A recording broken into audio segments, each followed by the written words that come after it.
Procrastination isn't just putting things off. Oh, no. It's a full-time job. We don't just delay tasks, we build an entire fantasy where we look busy while doing absolutely nothing that matters. Let's count down the best ways we fool ourselves into feeling productive while our actual work gathers dust. The doctor's in. Let's begin. Number 10. Making to-do lists instead of starting. This one feels good. In the moment, you sit down, crack your knuckles, and instead of tackling the task at hand, you grab a notebook and start making a to-do list. You organize, you color code, you break it down into steps. Feels productive, am I right? Wink, wink. But no, actual work has not yet started.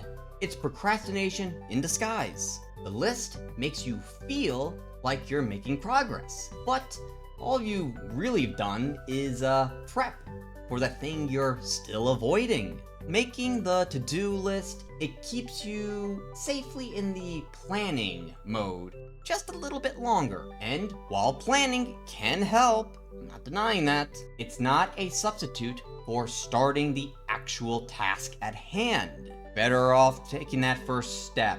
Get started. Number 9. Cleaning before tasks. Unless it's Among Us. This is fun because you can't possibly start working until the desk is spotless, the laundry's all folded up, and your pencils are lined up by height and color and pointed at your notepad. Cleaning can feel like a justifiable delay because clean space means a clear mind. Am I right? The thing is that, well, often you're cleaning to avoid the thing that really needs your attention. Again, no steps taken towards actually doing the task. It's just another form of procrastination. Number 8. Starting a different task. Ah, yes. The old switcheroo. You skip the thing you should be doing by jumping into a different, easier task. It feels productive because, you're still doing work. But the real priority remains untouched. Gathering dust. You did a pretty good job. You tricked yourself into feeling accomplished, while the main goal is yet to be completed. Congratulations! Not. Anyway, that's why this is on the list. Number 7. Waiting for motivation. This one is a classic. I'm sure we all said we'll do a thing once we get the motivation for it. Wink, wink, nudge, nudge. And sure, it sounds reasonable. Nobody wants to force it, right? Thing is, motivation usually doesn't come first. Action comes first. Then motivation follows. It's like waiting for a magical burst of energy that'll make starting easier.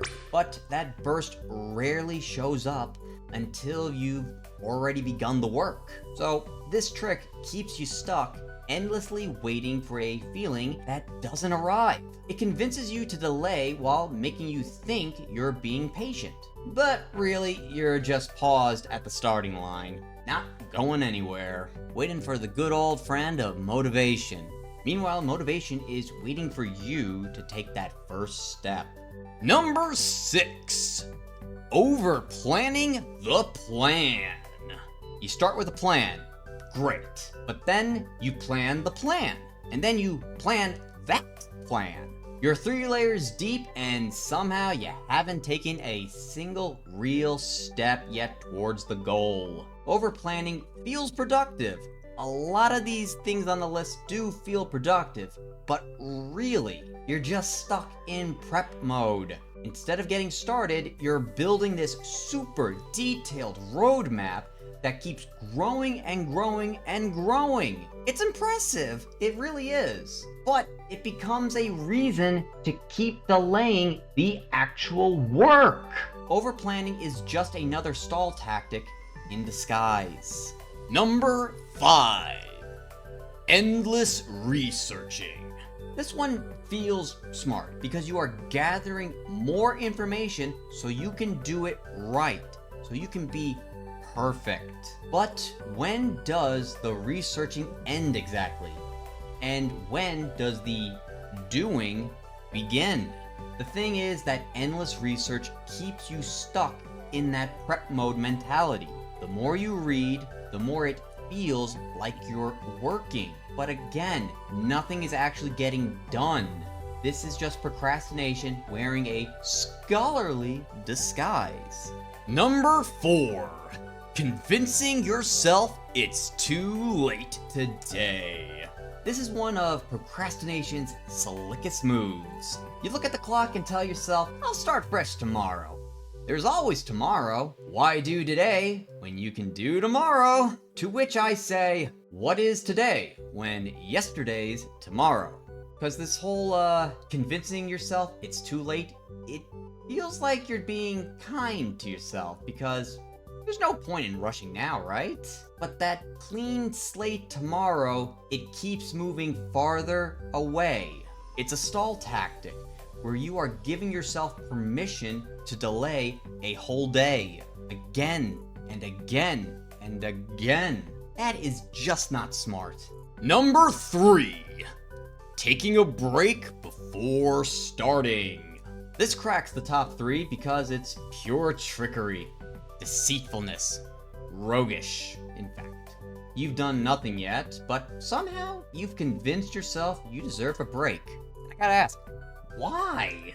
That break turns into more delay. Before you know it, the window you had to get started has closed. And because you haven't done anything yet, you don't even get the satisfaction of a break that's been earned. This is procrastination disguised as kindness to yourself. But really, it's quietly stealing your momentum before you even get started. Let's stop our momentum from getting stolen by these too early breaks that are not deserved. Number 2.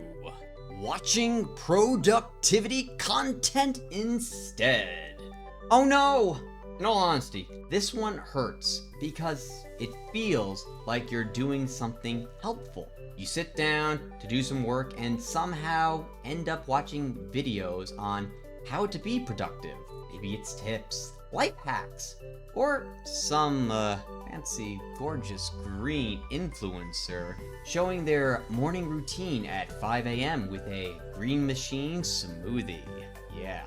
This lands at the number 2 spot because it's one of procrastination's most convincing disguises. It feels like action.